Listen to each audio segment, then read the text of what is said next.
Cambodia. Cambodia 100%. Look from Thailand. No Thailand. สวัสดีครับ No สวย ค่ะ มาก No สวยมากไม่កំប៉ុងចាមព្រោះវិញ វីដេអូមួយកំពុងផ្ទុះកក្រាក់លើបណ្ដាញសង្គមជុំវិញពិភពលោកបង្ហាញពីទស្សនវិជ្ជាបរិជនជាតិរុស្ស៊ីម្នាក់និងស្ត្រីជនជាតិថៃផលិតមាតិកាផ្លូវភេទឬ sex content នៅលើរថយន្ត pick up មួយគ្រឿងស្ថិតនៅផ្នែកខាងក្រោយពេលកំពុងបើកបរលើដងផ្លូវសាធារណៈដែលមានចរាចរណ៍មមាញឹកហេតុការណ៍នេះបានកើតឡើងនៅយប់ថ្ងៃពុធទី24ខែកញ្ញាឆ្នាំ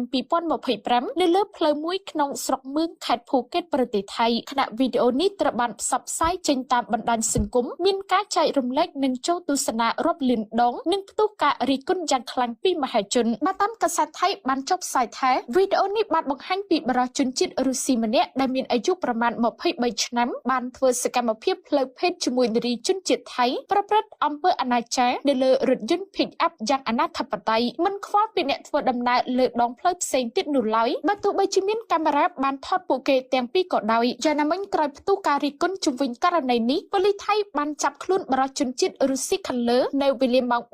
3:45 នាទីរសៀលនាថ្ងៃទី25ខែកញ្ញាឆ្នាំ2025ដោយពិនិត្យឃើញមានផ្ទុកសារធាតុញៀននិងមានប្រើ